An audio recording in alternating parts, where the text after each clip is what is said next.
அனைவருக்கும் வணக்கம். நான் தான் உங்கள் கவிதா விஜயன் பேசுறேன். உங்கள் அனைவரையும் கவிஸ் பாட்காஸ்ட்க்கு வரவேற்கிறேன். நான் இந்த கவிஸ் பாட்காஸ்ட் ஆரம்பிச்சதுக்கு அப்புறமேலுக்கு உங்களுடைய ஆதரவு, உங்களுடைய சப்போர்ட் பெருகிட்டு இருக்கு. அதுக்கு என்னுடைய மனமார்ந்த நன்றி. இன்னைக்கு நான் எடுத்துக்கிட்ட தலைப்பு, how I stopped explaining myself. அதாவது இந்த டாபிக் வந்து என்னுடைய அமைதி அப்படின்ற ஒரு நிலைய எப்படி கம்ப்ளீட்டா மாத்துச்சு? அமைதினா என்ன? அதுக்கான புரிதல் என்ன? அப்படின்ற ஒரு அறிவ, ஒரு நாலெட்ஜ வந்து இந்த டாபிக் தான் எனக்கு குடுத்துச்சு. அதாவது நான் என்ன பத்தி விளக்கம் குடுக்கறத எப்படி நிறுத்தணும்? அதுதாங்க இன்னைக்கு நான் பேசப் போறது. ரொம்ப வருஷமா நான் எக்ஸ்பிளைன் பண்ணிட்டே இருப்பேன். இப்போ நீங்க கேட்குற இந்த வாய்ஸ்ல ஒரு கிளாரிட்டி, ஒரு ஒரு அமைதியும், ஒரு நிதானமும் உங்களுக்கு கண்டிப்பா தெரியும். ஆனா, பொதுவா என்ன தெரிஞ்சவங்க, என்ன சின்ன வயசுலேருந்து தெரிஞ்சவங்க எல்லாருமே எனக்கு குடுத்த பேரு வாயாடி. ஏன்னா, நான் நிறுத்தவே மாட்டேன். நான் ஸ்டாப்பா பேசிட்டே இருப்பேன். பட் அந்த நான் ஸ்டாப்பா பேசிட்டே இருக்கிறது என்னோட பிஹேவியர் கிடையாது. அந்த டாக்கட்டிவ் பிஹேவியருக்கு வந்து பின்னால ஒரு ட்ராமா ரெஸ்பான்ஸ் இருக்கு அப்படின்றது இப்பதான் எனக்கே தெரியும். அந்த மாரி நான் பேசிட்டே இருக்கும்போது, நான் பேசினா தான் ஒரு இடத்துல என்னால சேஃபா இருக்க முடியும் அப்படின்னும்போது, எதையாச்சும் பேசணும், எதையாச்சும் உள்ள இழுத்து பேசணும், எதையாச்சும் கோத்து பேசணும் அப்படின்ற ஒரு நெனப்பு வந்துகிட்டே இருந்ததுனால, என்னால சும்மாவே இருக்க முடியாது. ஒரு இடத்துல அமைதியாவே இருக்க முடியாது. பேசிட்டே இருப்பேன். ஆனா ஒரே ஒரு இடத்துல மட்டும் சுத்தமா பேசவே மாட்டேன். அது எங்க அப்பா முன்னாடி. எங்க அப்பா வந்தாருன்னா கை கட்டிட்டு நிக்கணும், உட்காருனா உட்காரணும். அவர் கேட்ட கேள்விக்கு பதில் சொல்லணும். அதுவும் அவரு எதிர்பார்க்கிற பதில சொல்லணும். அப்படி ஒரு இடத்துல நான் அடைக்கப்பட்டதுனால, எனக்கு எங்கெங்கெல்லாம் வாய்ப்பு கிடைக்குதோ, அங்கங்கலாம் நான் அதிகமா பேச ஆரம்பிச்சேன். சின்ன வயசுல இந்த மாரியான டாக்கட்டிவ் பிஹேவியர் குடுத்த ட்ராமா ரெஸ்பான்ஸ், எனக்கு அடல்ட் ஸ்டேஜ் வந்ததுக்கு அப்புறம் என்னாச்சு அப்டின்னாக்கா, என்ன பத்தி ஓவர் எக்ஸ்பிளைன் பண்ற மாரி ஆயிப்போச்சு. நீங்க நெறைய பேர பார்த்துருக்கலாம். எப்டி அப்டின்னாக்க, சும்மா உங்க கூட இருக்கிறவங்க, உங்க குடும்பத்துக்கு பக்கத்துல இருக்கிறவங்க, உங்க பக்கத்து வீட்டுக்காரங்க, இல்ல நீங்க பப்ளிக் பிளேஸ்ல எங்கேயாவது போகும்போது, ஒரு சிலர் வந்து சும்மா ஏதோ ஒண்ணு இருக்கும். கொஞ்சம் தள்ளி உட்காருங்க, இல்ல தள்ளி நில்லுங்க அப்படின்னு சொல்லும்போது, அவங்க வந்து நிறுத்தவே மாட்டாங்க. பேசிக்கிட்டே இருப்பாங்க. பஸ்லயே ஆகட்டும், நான் பஸ்ல நெறைய தடவ பார்த்துருப்பேன். நிறுத்தவே மாட்டாங்க, பேசிக்கிட்டே இருப்பாங்க. நான் ஏன் இங்க நின்னேன் தெரியுமா? நீ அப்படி நிக்கிற, அதனால நிக்கிறேன் அப்படின்னு ஏதோ ஒரு காரணத்த இழுத்துட்டு அவங்க பேச்ச டப்புன்னு நிறுத்தவே மாட்டாங்க. பேசிக்கிட்டே இருப்பாங்க. அது வந்து ஓவர் எக்ஸ்பிளைன் பண்ற அந்த பிஹேவியர் அவங்களுக்கு எங்க வந்தது அப்படின்னாக்க, அவங்களுடைய சைல்டுஹுட் குழந்தை பருவத்தில எங்கோ ஒரு இடத்துல அவங்களுடைய வாய்ஸ அடக்கி வச்சிருப்பாங்க. அந்த அடக்கி வைக்கிற வாய்ஸ மீட்டெடுக்கிறதா நெனச்சு, அவங்க அதிகமா பேச போயி, அவங்க தன்ன பத்தின ஓவர் எக்ஸ்பிளைனிங் குடுக்குற ஒரு பிஹேவியர அவங்க தனக்குள்ளேயே வளர்த்துப்பாங்க. நானும் அதே மாரி தான் நான் இருந்தேன் நானு. எப்ப பாரு என்ன பத்தி எக்ஸ்பிளைன் பண்ணிக்கிட்டு, என்னுடைய நோக்கம் என்ன? நான் எதுக்காக பேசணும்? அப்படின்றத எக்ஸ்பிளைன் பண்ணிட்டே இருப்பேன். எனக்குள்ள இருந்த வலி என்ன? அதையும் எக்ஸ்பிளைன் பண்ணிட்டே இருப்பேன். நான் எடுக்கிற முடிவுகள் என்னென்ன? அதையும் எக்ஸ்பிளைன் பண்ணிட்டே இருப்பேன். நான் நெனச்சேன், நான் இந்த மாரிலாம் எக்ஸ்பிளைன் பண்ணாக்க, என்ன பத்தின விளக்கம் நான் குடுத்தாக்க, என்ன அவங்க புரிஞ்சுக்கிறதுக்கு அது போதுமானதா இருக்கும், அப்படின்னு நான் நெனச்சேன். ஆனா, அவங்க உங்கள புரிஞ்சுக்கணும் அப்படின்ற ஒரு எண்ணம் இல்லாம இருந்து, நீங்க எவ்வளவுதான் எக்ஸ்பிளைன் பண்ணீங்கனாலும் அது வேஸ்ட். அப்படின்றத என்னோட ஹீலிங் ஜர்னி எனக்கு கத்துக் குடுத்தது. அது மட்டும் இல்லாம, நம்மள பத்தி எக்ஸ்பிளைன் பண்றதும், ஓவர் எக்ஸ்பிளைன் பண்றதையுமே எப்படி பார்க்கணும் அப்படின்ற ஒரு டிஃபரண்ட் வியூவையும் என்னோட ஹீலிங் ஜர்னி எனக்கு குடுத்தது. சரி. நான் ஏன் ஓவர் எக்ஸ்பிளைன் பண்றேன்? அதுக்கான ரீசன் என்னன்னு முதல்ல கண்டுபிடிச்சேன். ஏன் அப்டின்னாக்க, நான் என்ன நெனச்சேன், நான் அத் நான் என்ன நம்பிட்டு இருந்தேன் அப்டின்னாக்க, இப்ப நான் அதிகமா பேசினேன் அப்டின்னாக்க, என்ன பத்தி அவங்க தப்பா புரிஞ்சுக்கிறது குறையும். அப்படின்னு நான் நம்பிட்டு இருந்தேன் நானு. அதனால எனக்கிட்ட உண்மை இருந்தாலும், ஆனா சாரி உண்மை என்ன அப்படின்னாக்க, நீங்க வந்து கிளாரிட்டிக்காக எக்ஸ்ப்ளைன் பண்ணவே இல்ல. அவங்க வந்து நம்மள புரிஞ்சுக்கணும், நம்மளோட எண்ணங்கள தெளிவா தெரிஞ்சுக்கணும் அப்படின்றதுக்காக நீங்க விளக்கம் குடுக்கவே இல்ல. அவங்களுடைய வேலிடேஷன் வேணும். நீங்க என்ன பண்றீங்களோ, நீங்க பேசுறதுக்கு, நீங்க எடுக்கிற முடிவுகளுக்கு, உங்களுடைய வழிகளுக்கு அவங்க கிட்டேருந்து வேலிடேஷன் வேணும். அதாவது அவங்க அத அக்செப்ட் பண்ணணும், மதிக்கணும், அப்ரிஷியேட் பண்ணணும் அப்படின்றதுக்காகத்தான் நாம ஓவரா எக்ஸ்பிளைன் பண்ணிட்டு இருக்கிறோம். அது மட்டும் இல்லாம நான் என்ன நெனைப்பேன், என்ன எல்லாரும் பார்க்கணும். நான் வந்து என்னோட இன்னோசன்ஸ் எல்லாருக்கும் புரியணும். நான் வந்து மரியாதைக்குரிய ஒரு நபர் அப்படின்றத எல்லாரும் பார்க்கணும். என்னை எல்லாரும் அக்செப்ட் பண்ணிக்கணும். அப்படின்றதுக்காகவே நான் ஓவர் எக்ஸ்பிளைன் எனக்கே தெரியாம நான் பாட்டுக்கும் என்னோட பிஹேவியர்ன்னு நெனச்சுக்கிட்டு, அந்த ஓவர் எக்ஸ்பிளைன் பண்ற பழக்கத்த எனக்குள்ள நான் வளர்த்துக்கிட்டே இருந்தேன் நானு. சில நேரம் நம்ம வளர்றப்போ, நாம என்ன சொல்ல வரோன்னு கேட்க மாட்டாங்க. நம்ம அப்படிப்பட்ட ஒரு சிச்சுவேஷன்ல வளர்ந்து இருந்தோம் அப்படின்னாக்க, நம்மளுடைய கம்யூனிகேஷன் வந்து நார்மலா இருக்காது. ஓவர் கம்யூனிகேஷன் பண்ண ஆரம்பிச்சுருவோம். அதாவது ஒ ரீஅஷ்யூரன்ஸ் கேட்க ஆரம்பிச்சுரும். யாராவது ஒருத்தவங்க ஏதாவது ஒண்ணு ஓகே அப்படின்னு சொன்னாங்க அப்படின்னாக்க, அந்த ஓகேன்ற வார்த்தைய நம்ம அவ்வளோ சீக்கிரம் நம்ப மாட்டோம்.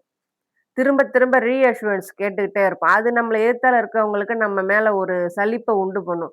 "நான் தான் இத்தன வாட்டி சொல்றேனே, ஏன் நீ திரும்ப திரும்ப கேட்டுக்கிட்டே இருக்க?" அப்படின்னு அவங்கள கேட்க வைக்கும். அந்த அளவுக்கு நம்ம ரீஅஷ்யூரன்ஸ் கேட்போம் நாம. ஓவர் கம்யூனிகேட் பண்ணுவோம் நாம. இந்த எமோஷனல் மேனிப்புலேஷன், கேஸ் லைட்டிங் இதெல்லாம் நம்ம பார்த்துட்டு, இதுலலாம் இருந்து கஷ்டப்பட்டுட்டு, அத நம்ம தெரிஞ்சுகிட்டு வரும்போது, என்ன ஆகும் அப்டின்னாக்க,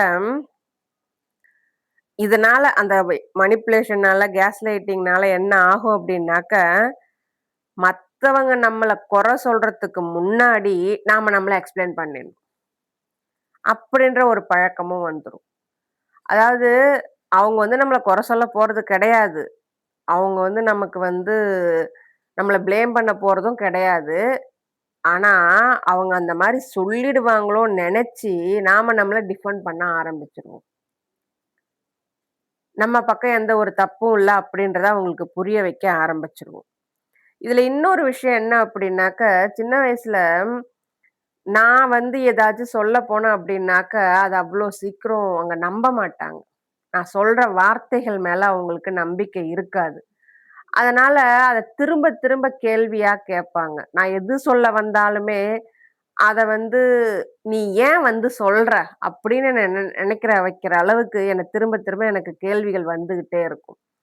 இதனால நான் வந்து உண்மைய பேசுறதே குறைச்சுட்டேன். அது வந்து சின்ன வயசுல நான் எடுத்துக்கிட்ட பழக்கம். உண்மைய பேசுறத குறைச்சுக்கிட்டேன். சைலன்ட் ஆயிட்டேன். எதையுமே சொல்றது இல்ல. இதுன்னு. ஏன் நான் கல்யாணம் பண்ணிட்டு ஆனதுக்கு அப்புறமேலுக்கும் என்கிட்ட நெறைய கேள்விகள். ஒண்ணும் கிடையாது. சாதாரணமான விஷயம் தான்.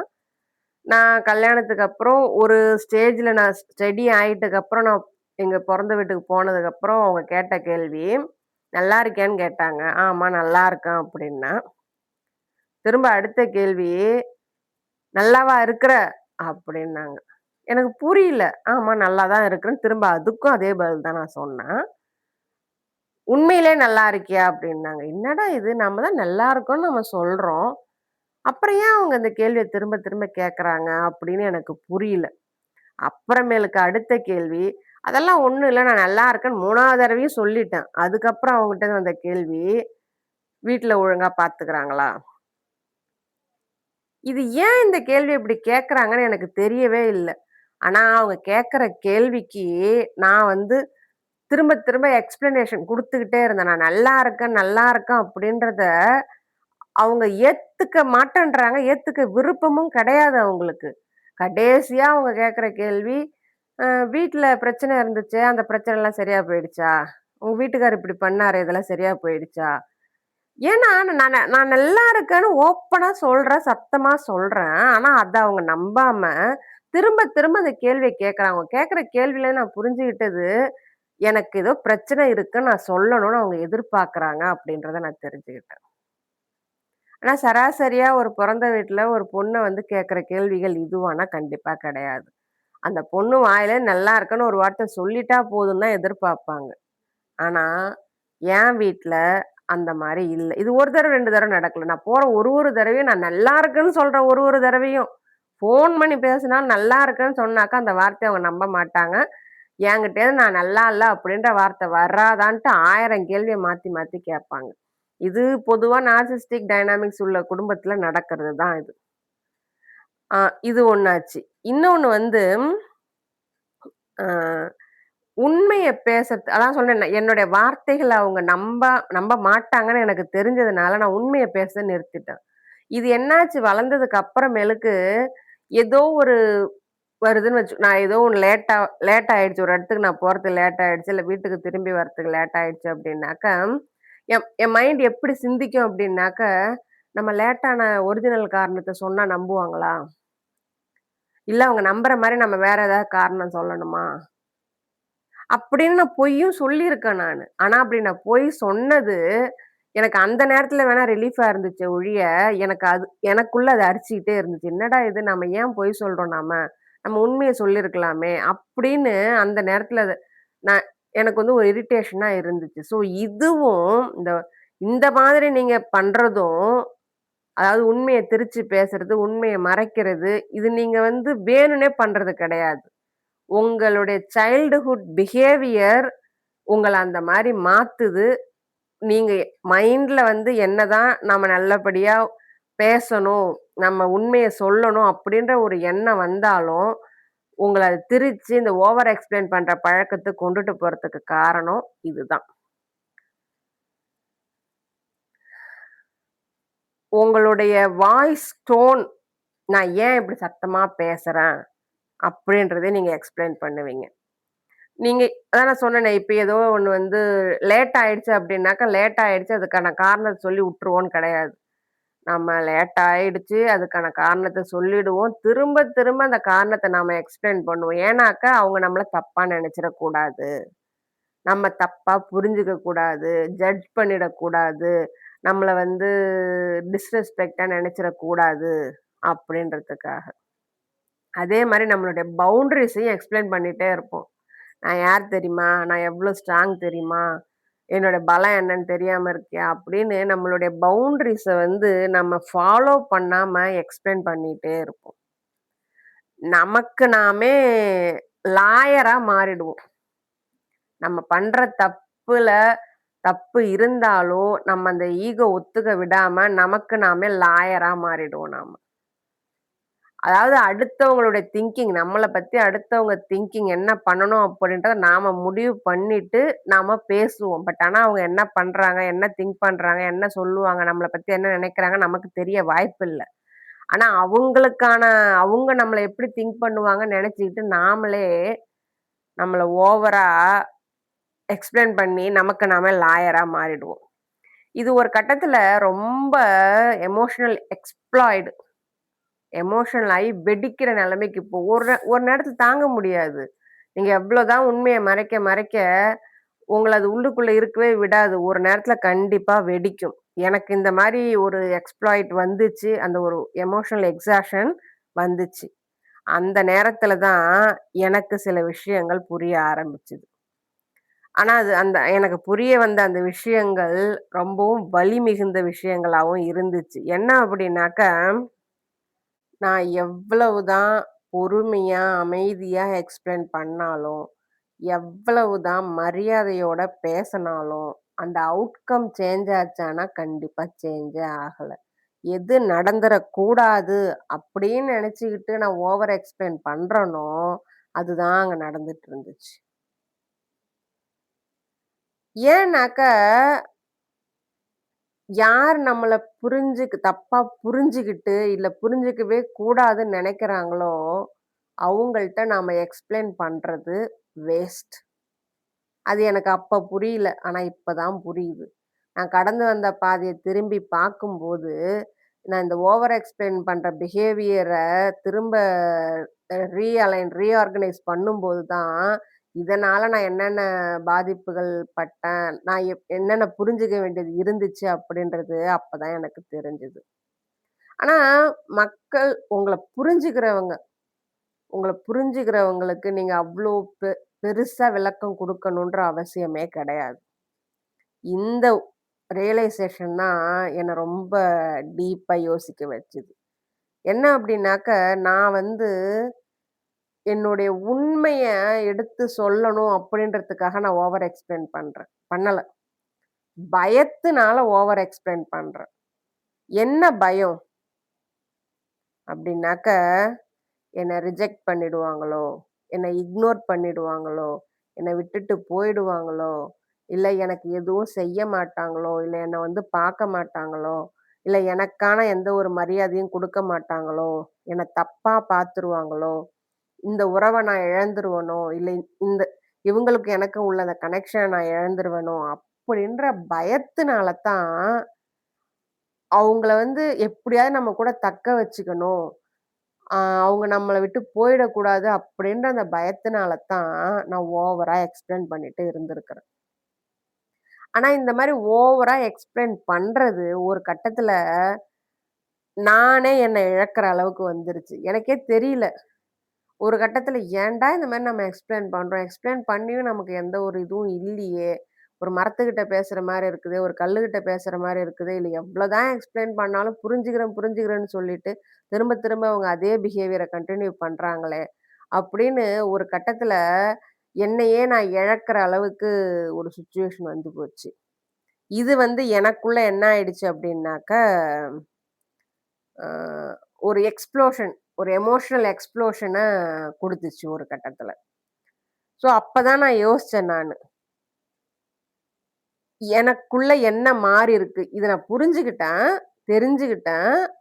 அப்போ இந்த தெரிஞ்சுகிட்டது எனக்குள்ள என்ன மாத்துச்சு அப்டின்னாக்க, ஹீலிங் எனக்கு சொல்லிக் குடுத்தது ஒரே விஷயம் தான். என்ன அப்டின்னாக்க, என்னுடைய காரணங்கள் எல்லாருக்கும் தெரியணுன்ற அவசியமே கிடையாது. எனக்கான காரணங்கள் நெறைய இருக்கும். என் முடிவுகளுக்கான காரணங்கள், நான் உடை அணியறதுக்கான காரணங்கள், நான் செயல்படுவதற்கான காரணங்கள், என் கோவத்துக்கான காரணங்கள், அந்த மாரி என்னுடைய அ உணர்வுகளுக்கான காரணங்கள் நெறைய இருக்கும். அது எல்லாத்தையும் எல்லார்கிட்டயும் சொல்லணுன்ற அவசியம் கிடையாது. அப்படின்றது தான் என்னோட ஹீலிங் எனக்கு சொல்லிக் குடுத்தது. அது எனக்கு ஒரு சுதந்திரமாவும் எனக்கு மாறுச்சு. அதுக்கப்புறம் தான் நான் என்ன கத்துக்கிட்டேன் அப்படின்னாக்க, பவுண்டரீஸ் வைக்கணும் அப்படின்னு. ஆனா, அந்த பவுண்டரீஸ நான் வைக்கும்போது எனக்குள்ள நெறைய குற்ற உணர்வு வந்துச்சு. நம்ம இத பண்றது சரியா? இவ்ளோ நாள் நம்ம இப்படி இல்லையே! இது சின்ன விஷயமாச்சே! இத நம்ம இப்படி பண்ணலாமா? அப்படி இப்படின்னு எனக்குள்ள நெறைய குற்ற உணர்வு வந்துச்சு. ஆனா, நான் ஒரு விஷயம் புரிஞ்சுகிட்டேன். நம்மளுடைய பவுண்டரீஸ நாம செட் பண்றதுக்கு யாருடைய அனுமதியும் தேவ கிடையாது. அதுக்குள்ள நாம நின்னோம் அப்படின்னாக்கா, நாம ஓவர் எக்ஸ்பிளைன் பண்ண வேண்டிய அவசியம் கிடையாது. பேராகிராஃபா அவங்களுக்கு நம்ம எடுத்த முடிவ பத்தி விளக்கம் குடுக்கணுன்ற அவசியம் கிடையாது. முதல் பாயிண்ட். நோனா நோ தான். நோன்றது ஒரு கம்ப்ளீட் சென்டென்ஸ். அந்த நோவுக்கு உண்டான மரியாத, அந்த நோவுக்கு உண்டான அர்த்தம் நான் புரிஞ்சுகிட்டேன். நான் வெளியில எக்ஸ்போஸ் பண்ணவும் செஞ்சேன். அதே மாரி நம்ம மௌனமா இருக்கிறதும் பதில் தான். இல்ல அங்கேருந்து நமக்கு மௌனம் வர்றதும் பதில் தான் நான் தெரிஞ்சுக்கிட்டேன். யாராவது என்னுடைய முடிவுகள பத்தின கேள்வி கேட்டாங்க அப்படின்னாக்க கேட்டாங்க. ஒரு சம்பவமும் நடந்தது. நான் பண்றது தப்பு, இந்த ஆன்லைன்ல வர்றது தப்பு, நான் பேசுறது தப்பு, இந்த மாரி விதவிதமா உடை அணியிறது தப்பு அப்படின்னு சொல்லி, "இது நம்ம குடும்பத்துக்கு ஆகுமா? நீ இப்படி பண்ணலாமா?" அப்படின்னு சொன்னவங்க. அ அப்படியே அவங்க என்ன சொல்றாங்க? அவங்களுக்கு எது சாதகமா இருக்கோ அத மட்டும் வச்சுக்கிட்டு, மத்தத பண்ணக்கூடாது. இல்ல பண்ணக்கூடாதுன்னு சொல்றவங்க மொத்தமா பண்ணக்கூடாதுன்னு சொல்லணும். அதே நான் அவங்களுக்கு இதுதான் நம்ம குடும்பத்துக்கு பொருந்தும். இதுதான் சரியா இருக்கும். இத மட்டும் நீ செய்யி அப்படின்னு சொன்னா என்ன அர்த்தம்? நான் ஏத்துக்கவே இல்லையே நானு. என்னுடைய முடிவுகள கேள்வி கேட்கும்போது, நான் சொன்ன வார்த்தை, "நான் எனக்காக என்னோட முடிவுகள செயல்படுத்துறேன்." அப்படின்னு சொல்லிட்டு நிறுத்திட்டேன். அங்கேயும் நான் அதிகமா பேசல. ஏங்க நான் வாழ்நாள் முழுக்க சத்தியமா நான் சொல்ற ஒரே விஷயம், எனக்கு நடந்த அப்யூஸ் எதுக்குமே, அப்யூஸ் குடுத்தவங்கள்ட்ட நான் எதிர்த்து ஒரு கேள்வி கூட கேட்டதே இல்லைங்க. ஒருவேள நான் அப்ப கேட்டிருந்தேன்னா, எனக்கு ரிலீஃப் ஆயிருந்திருக்கலாம். ஆனா இந்த அளவுக்கு நான் குணமாயிருப்பேனா என்னன்னு எனக்கு தெரியவே இல்ல. யாருகிட்டயுமே எந்த ஒருத்தருமே எதிர்த்து நின்னு, "நீ ஏன் எனக்கு இப்படி பண்ண? ஏன் இந்த துரோகத்த பண்ண? ஏன் என் முதுகுல குத்துன? ஏன் என் வாழ்க்கைய கெடுத்தன்னு?" யாரையும் நின்னு மூஞ்சிக்கு முன்னாடி நான் கேள்வி கேட்டதே கிடையாதுங்க என் வாழ்க்கையில. ஆனா அப்படி கேட்காம இருந்தது இதுவரைக்கும் நல்லதுன்னு எனக்கு தோணுது எனக்கு. அதனால என்ன பத்தி கேள்வி கேட்கிறவங்களுக்கு என்ன பதில் குடுக்கணுமோ, அந்த பதில குடுத்துட்டு அதோட நான் நிறுத்திட்டேன். ஓவர் எக்ஸ்பிளைன் பண்றத நான் நிறுத்திட்டேன் நானு. ட்ராமா கிடையாது, கோபம் கிடையாது. என்ன டிஃபெண்ட் பண்ணணும். என்ன நான் சரின்னு நிரூபிக்கணும் அப்படின்ற எந்த ஒரு அவசியமும் கிடையாது. அதனால அமைதியா, எனக்கு இது பிடிச்சிருக்கு நான் செய்யறேன். அப்படின்ற பதில மட்டும் நான் சொல்லிட்டு நான் விட்டுட்டேன் நானு. ஆனா அவங்க என்கிட்டேருந்து விளக்கத்த எதிர்பார்த்தாங்க. விளக்கம் வரணும்னு பிரஷர் பண்ணாங்க. நான் குடுக்கலையே! இனிமே குடுக்க வேண்டிய அவசியம் இல்ல. அதனால நான் விளக்கம் குடுக்கிறதே நிறுத்திட்டேன். யாருக்கா இருந்தாலும் என்ன பதிலோ, பதில சொல்லிட்டு என்ட்ட வந்துகிட்டே இருப்பேன். என் பதில் சரியானது, நான் நல்லவ, இது எனக்கு பொருந்துது, இது அப்படி, இது இப்படி. நெவர். நிறுத்திட்டேன். சுத்தமா நிறுத்திட்டேன். சொல்ற பழக்கத்தையே நிறுத்திட்டேன் நான்.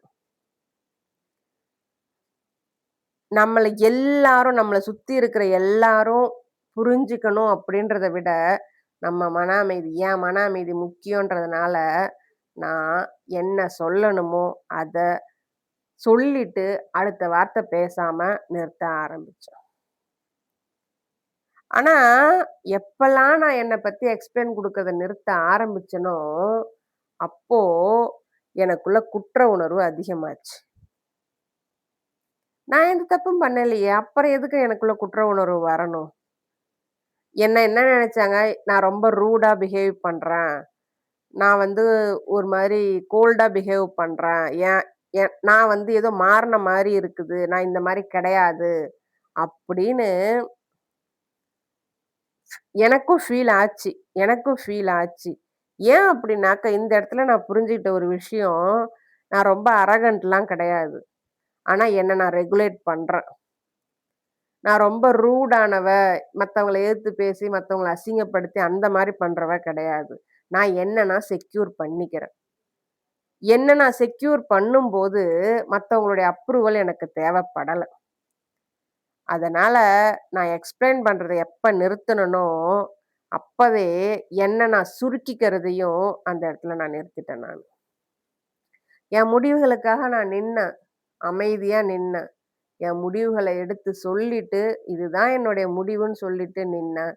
என் முடிவுகள பத்தி விளக்கம் குடுத்து அவங்கள்ட்ட அப்ரூவல் வாங்கி தான் என் முடிவு சரியானது அப்படின்னு நான் தெரிஞ்சுக்கணும், புரிஞ்சுக்கணுன்ற எண்ணத்த நான் கைவிட்டுட்டேன். நான் எடுத்த முடிவு சரியானது.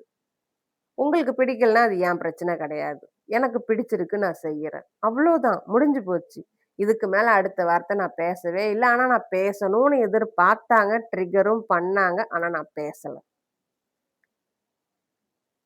இந்த அமைதியான அந்த பலம் தான் எனக்கு ரொம்ப பவர்ஃபுல்லா எனக்கு ஃபீல் ஆச்சு. ஸோ, இன்னைக்கு நான் உங்கள்ட்ட சொல்லணும்னு நெனைக்கிறது இதுதான். நீங்க உங்கள கன்டினியூவா எக்ஸ்பிளைன் பண்ணிட்டு இருக்கணும்னு நெனச்சீங்க அப்படின்னாக்க, உங்களுக்கு நீங்களே ஒரு கேள்விய கேளுங்க. நீங்க எக்ஸ்பிளைன் பண்றது உங்களுக்கு தெளிவு வேணும் அப்படின்றதுக்காகவா? அப்படி இல்லன்னா, அவங்க உங்கள அக்செப்ட் பண்ணிக்கணும் அப்படின்றதுக்காகவா? அப்படின்னு நீங்க நீங்களே உங்கள கேள்வி கேட்கும்போது, அதுக்கான பதில் உங்களுக்கு கிடைக்கும். ஹெல்தி கம்யூனிகேஷன்ல எந்த ஒரு தப்புமே கிடையாது. உங்க மனசுல ஏதோ ஒண்ணு அரிச்சிட்டு இருக்கு. அத கேட்டு தெளிவுபடுத்திக்கணும். கேட்டு தாராளமா தெளிவுபடுத்திக்கோங்க. உங்களுக்கு ஏதோ ஒண்ணு சொல்லணும்.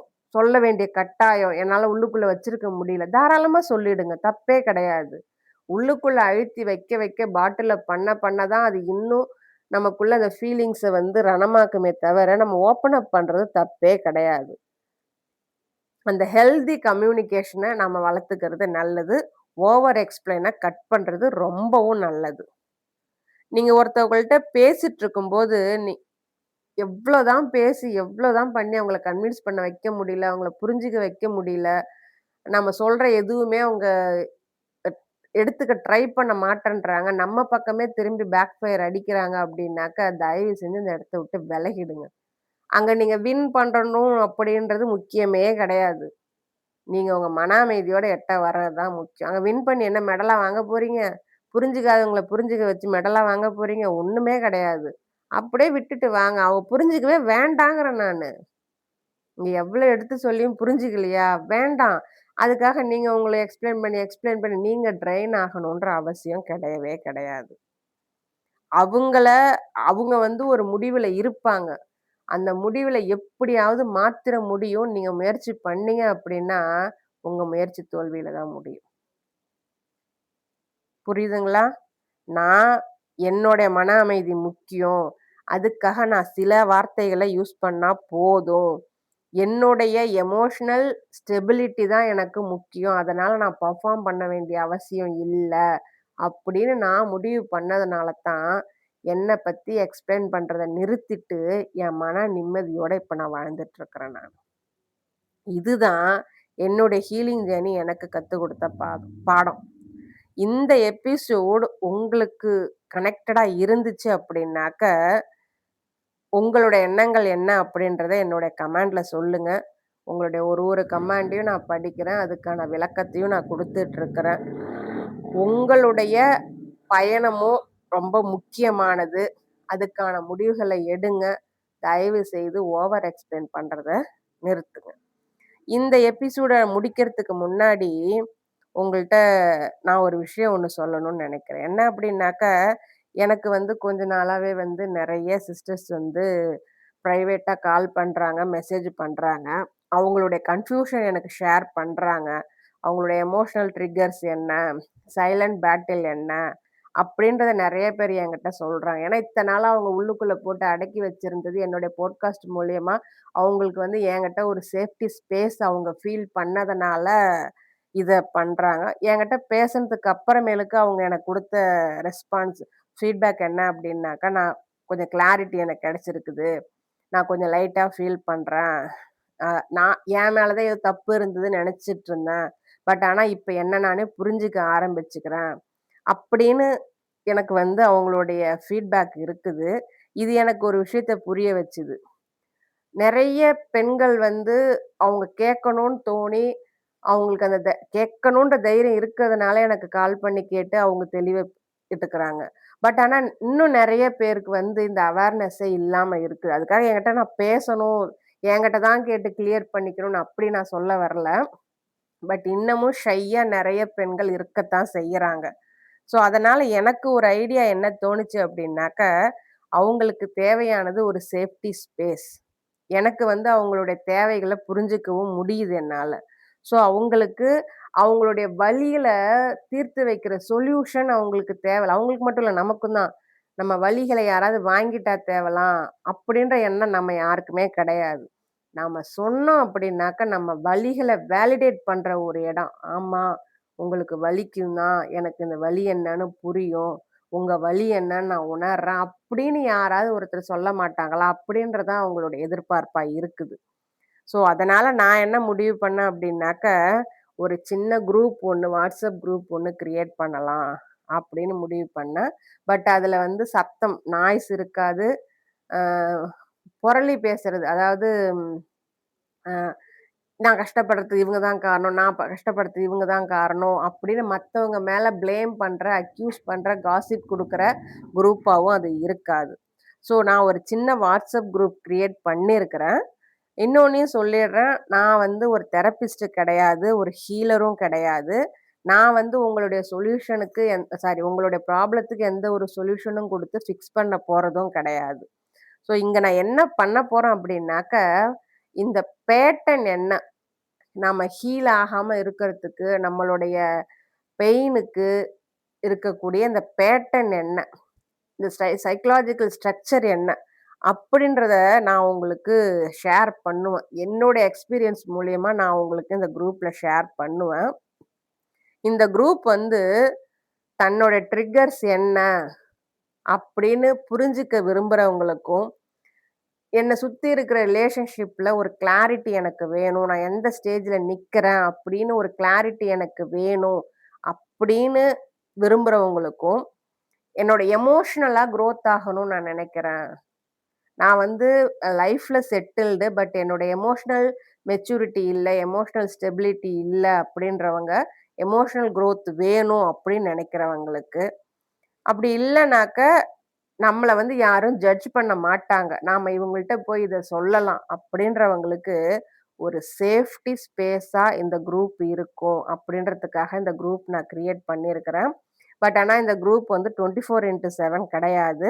இந்த குரூப்ல வந்து நம்ம என்னென்ன கஷ்டப்படுறோமோ, அந்த கஷ்டத்தலாம் கொட்டி அழப்போறதும் கிடையாது.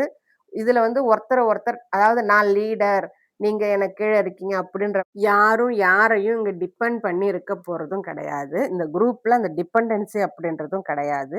இது ஒரு கிளாரிட்டி சர்க்கிள். அவங்கவங்க ஹீலிங்க்கு அவங்கவங்க பொறுப்பு.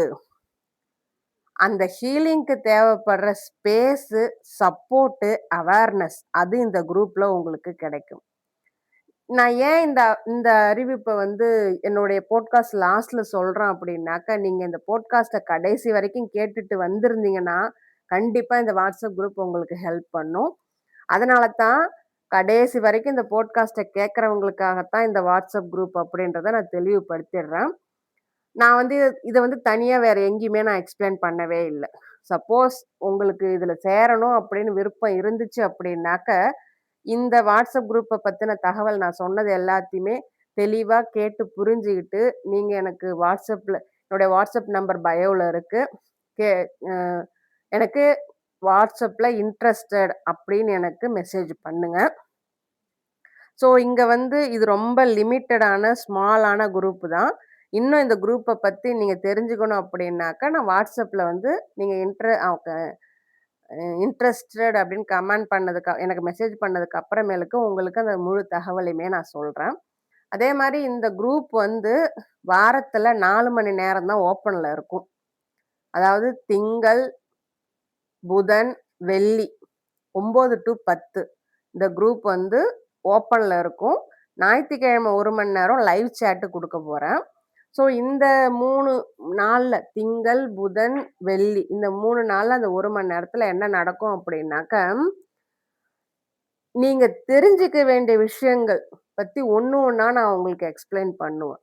பொதுவா நம்ம மனசுல இருக்கக்கூடிய வலிகளுக்கு நம்ம பேர் வச்சுட்டோம்னு வையுங்களேன், இது வந்து கேஸ் லைட்டிங், இது மனிப்புலேஷன், இது ஓவர் எக்ஸ்பிளனேஷன், இது சைல்டுஹுட் ஃபியர் அப்படின்னு அதுக்கு நம்ம பேர் வச்சுட்டோம் அப்படின்னாக்க, அந்த வலியினுடைய தாக்கம் குறைய ஆரம்பிச்சுரும். இது சயின்டிஃபிக் ரீதியான உண்மை. ஸோ அதனால அத அந்த குரூப்ல நான் எக்ஸ்பிளைன் பண்ணுவேன். அது சம்மந்தமான உங்களுடைய சந்தேகங்கள அந்த குரூப்ல அந்த 1 மணி நேரத்துல நீங்க என்கிட்ட கேட்டு தெரிஞ்சுக்கலாம். அந்த குரூப்ல நீங்க உங்களுடைய பர்சனல் விஷயங்கள ஷேர் பண்ணணுன்ற அவசியம் கிடையாது. நான் என்ன சொல்றேனோ, நான் என்ன அந்த பிஹேவியர் பேட்டர்ன பத்தி உங்களுக்கு எக்ஸ்பிளைன் பண்றேனோ, அத பத்தின சந்தேகங்கள் இருந்தா நீங்க கேட்கலாம். பிளஸ் உங்களுக்கு பர்சனலா சொல்லணும் அப்படின்னு ஏதாவது இருந்துச்சு அப்படின்னாக்க, எனக்கு நீங்க பிரைவேட்டா நீங்க மெசேஜ் பண்ணலாம். இதுதான் அந்த குரூப்போடைய ரூல்ஸ் அண்ட் ரெகுலேஷன். இந்த பிப்ரவரி மட்டும் அது நான் வந்து ஓப்பன் குரூப்பா, ஃப்ரீ குரூப்பா வச்சிருப்பேன். மார்ச் ஸ்டார்ட் ஆனதும் அது பெய்டு குரூப்பா மாறிடும். இதுதாங்க அந்த வாட்ஸ்அப் குரூப்போடைய நான் ஆரம்பிச்சதோடைய ரூல்ஸ் அண்ட் ரெகுலேஷன். அதனுடைய நோக்கமும் நான் சொல்லிட்டேன். ஸோ நீங்க இந்த வீடியோ லாஸ்ட் வரைக்கும் வந்திருந்தீங்க அப்படின்னாலே, இந்த பிஹேவியர் பேட்டர்ன்ஸ பத்தி தெரிஞ்சுக்கிறதுக்கு நீங்க எவ்வளோ ஆர்வமா இருக்கீங்க அப்படின்றது எனக்கு புரிஞ்சிரும். நீங்க வந்து எமோஷனலா மெச்சூரிட்டி ஆகணும். எனக்கு எமோஷனல் ஸ்டெபிலிட்டி வேணும். அப்படின்னு நெனைக்கிற பட்சத்துல, இந்த குரூப் உங்களுக்கு ஹெல்ப்ஃபுல்லா இருக்குன்றது என்னுடைய கருத்து. யாரும் யாரையும் இங்க டிபெண்ட் பண்ணி இருக்க போறதும் கிடையாது. இந்த குரூப்ல அந்த டிபெண்டன்சி அப்படின்றதும் கிடையாது. இது ஒரு கிளாரிட்டி சர்க்கிள். அவங்கவங்க ஹீலிங்க்கு அவங்கவங்க பொறுப்பு. அந்த ஹீலிங்க்கு தேவைப்படுற ஸ்பேஸு, சப்போர்ட்டு, அவேர்னஸ் அது இந்த குரூப்ல உங்களுக்கு கிடைக்கும். நான் ஏன் இந்த இந்த அறிவிப்ப வந்து என்னுடைய பாட்காஸ்ட் லாஸ்ட்ல சொல்றேன் அப்படின்னாக்கா, நீங்க இந்த பாட்காஸ்ட்ட கடைசி வரைக்கும் கேட்டுட்டு வந்திருந்தீங்கன்னா, கண்டிப்பா இந்த வாட்ஸ்அப் குரூப் உங்களுக்கு ஹெல்ப் பண்ணும். அதனால தான் கடைசி வரைக்கும் இந்த பாட்காஸ்ட்ட கேட்கறவங்களுக்காகத்தான் இந்த வாட்ஸ்அப் குரூப் அப்படின்றத நான் தெளிவுபடுத்திடுறேன். நான் வந்து இத வந்து தனியா வேற எங்கேயுமே நான் எக்ஸ்பிளைன் பண்ணவே இல்ல. சப்போஸ் உங்களுக்கு இதுல சேரணும் அப்படின்னு விருப்பம் இருந்துச்சு அப்படின்னாக்க, இந்த வாட்ஸ்அப் குரூப்ப பத்தின தகவல் நான் சொன்னது எல்லாத்தையுமே தெளிவா கேட்டு புரிஞ்சுகிட்டு, நீங்க எனக்கு என்னுடைய வாட்ஸ்அப் நம்பர் பயோல இருக்கு. கே அ எனக்கு வாட்ஸ்அப்ல இன்ட்ரஸ்டட் அப்படின்னு எனக்கு மெசேஜ் பண்ணுங்க. ஸோ இங்க வந்து இது ரொம்ப லிமிட்டடான, ஸ்மாலான குரூப் தான். இன்னும் இந்த குரூப்ப பத்தி நீங்க தெரிஞ்சுக்கணும் அப்படின்னாக்கா, நான் வாட்ஸ்அப்ல வந்து நீங்க இன்ட்ரஸ்டட் அப்படின்னு கமெண்ட் எனக்கு மெசேஜ் பண்ணதுக்கு அப்புறமேலுக்கு உங்களுக்கு அந்த முழு தகவலையுமே நான் சொல்றேன். அதே மாரி இந்த குரூப் வந்து வாரத்துல 4 மணி நேரம் தான் ஓப்பன்ல இருக்கும். அதாவது திங்கள், புதன், வெள்ளி 9 டூ 10 இந்த குரூப் வந்து ஓப்பன்ல இருக்கும். ஞாயித்துக்கிழமை 1 மணி நேரம் லைவ் சேட் குடுக்க போறேன். ஸோ இந்த 3 நாள்ல திங்கள், புதன், வெள்ளி இந்த 3 நாள்ல அந்த 1 மணி நேரத்துல என்ன நடக்கும் அப்படின்னாக்க, நீங்க தெரிஞ்சுக்க வேண்டிய விஷயங்கள் பத்தி ஒண்ணு ஒண்ணா நான் உங்களுக்கு எக்ஸ்பிளைன் பண்ணுவேன். பொதுவா நம்ம மனசுல இருக்கக்கூடிய வலிகளுக்கு நம்ம பேர் வச்சுட்டோம்ன்னு வையுங்களேன், இது வந்து கேஸ் லைட்டிங், இது மனிப்புலேஷன், இது ஓவர் எக்ஸ்பிளனேஷன், இது சைல்டுஹுட் ஃபியர் அப்படின்னு அதுக்கு நம்ம பேர் வச்சுட்டோம் அப்படின்னாக்க, அந்த வலியினுடைய தாக்கம் குறைய ஆரம்பிச்சுரும். இது சயின்டிஃபிக் ரீதியான உண்மை. ஸோ அதனால அத அந்த குரூப்ல நான் எக்ஸ்பிளைன் பண்ணுவேன். அது சம்மந்தமான உங்களுடைய சந்தேகங்கள அந்த குரூப்ல அந்த 1 மணி நேரத்துல நீங்க என்கிட்ட கேட்டு தெரிஞ்சுக்கலாம். அந்த குரூப்ல நீங்க உங்களுடைய பர்சனல் விஷயங்கள ஷேர் பண்ணணுன்ற அவசியம் கிடையாது. நான் என்ன சொல்றேனோ, நான் என்ன அந்த பிஹேவியர் பேட்டர்ன பத்தி உங்களுக்கு எக்ஸ்பிளைன் பண்றேனோ, அத பத்தின சந்தேகங்கள் இருந்தா நீங்க கேட்கலாம். பிளஸ் உங்களுக்கு பர்சனலா சொல்லணும் அப்படின்னு ஏதாவது இருந்துச்சு அப்படின்னாக்க, எனக்கு நீங்க பிரைவேட்டா நீங்க மெசேஜ் பண்ணலாம். இதுதான் அந்த குரூப்போடைய ரூல்ஸ் அண்ட் ரெகுலேஷன். இந்த பிப்ரவரி மட்டும் அது நான் வந்து ஓப்பன் குரூப்பா, ஃப்ரீ குரூப்பா வச்சிருப்பேன். மார்ச் ஸ்டார்ட் ஆனதும் அது பெய்டு குரூப்பா மாறிடும். இதுதாங்க அந்த வாட்ஸ்அப் குரூப்போடைய நான் ஆரம்பிச்சதோடைய ரூல்ஸ் அண்ட் ரெகுலேஷன். அதனுடைய நோக்கமும் நான் சொல்லிட்டேன். ஸோ நீங்க இந்த வீடியோ லாஸ்ட் வரைக்கும் வந்திருந்தீங்க அப்படின்னாலே, இந்த பிஹேவியர் பேட்டர்ன்ஸ பத்தி தெரிஞ்சுக்கிறதுக்கு நீங்க எவ்வளோ ஆர்வமா இருக்கீங்க அப்படின்றது எனக்கு புரிஞ்சிரும். நீங்க வந்து எமோஷனலா மெச்சூரிட்டி ஆகணும். எனக்கு எமோஷனல் ஸ்டெபிலிட்டி வேணும். அப்படின்னு நினைக்கிற பட்சத்துல, இந்த குரூப் உங்களுக்கு ஹெல்ப்ஃபுல்லா இருக்குன்றது என்னுடைய கருத்து. இதுல மெம்பர்ஸ் வந்து நான் அதிகமா சேர்க்க போறது கிடையாது. Minimum 15 members, maximum 20 members. ஏன்னா 20 மெம்பர்ஸ மேனேஜ் பண்றதே எனக்கு கரெக்ட்டா இருக்கும். நான் வந்து எனக்கும் ஒர்க் இருக்கு, ஜாப் இருக்கு. அதையும் பார்க்கணும். ஸோ இப்போ வந்து கால் பண்ணிட்டுருக்க சிஸ்டர்ஸ் எல்லாருமே வந்து அவங்களுடைய டவுட்ஸை வந்து கிளாரிஃபை பண்ணணும்னு நினைக்கிறதுக்காக எனக்கு கால் பண்ணும்போது, எனக்கு டைம் இல்லாம இருக்குது. நான் வந்து ஒர்க்கில் இருக்கிறனால என்னால் அவங்கள்ட்ட பேச முடியல. ஸோ இந்த மாதிரி ஒரு ஸ்ட்ரக்சர் கிரியேட் பண்ணோம் அப்படின்னாக்கா அவங்களுக்கும் ஹெல்ப்ஃபுல்லாக இருக்கும். என்னாலேயும் இதில் இன்வால்வ்மெண்ட்டோடு இருக்க முடியும் அப்படின்றதுக்காகத்தான் இந்த குரூப் நான் கிரியேட் பண்ணியிருக்கேன். இன்ட்ரெஸ்ட் உள்ளவங்க இன்ட்ரெஸ்டட் அப்படின்னு என்னோடய வாட்ஸ்அப் நம்பர் பயோவில் இருக்குது. எனக்கு வாட்ஸ்அப்பில் மெசேஜ் பண்ணுங்கள். நான் உங்களுக்கு குரூப்போட ரூல்ஸ் அண்ட் ரெகுலேஷன் திரும்ப ஒரு தடவை எக்ஸ்பிளைன் பண்ணிவிட்டு உங்களை அந்த குரூப்பில் நான் ஜாயின் பண்ணிடுறேன். உங்கள் பொறுமைக்கும் அமைதிக்கும் நன்றி.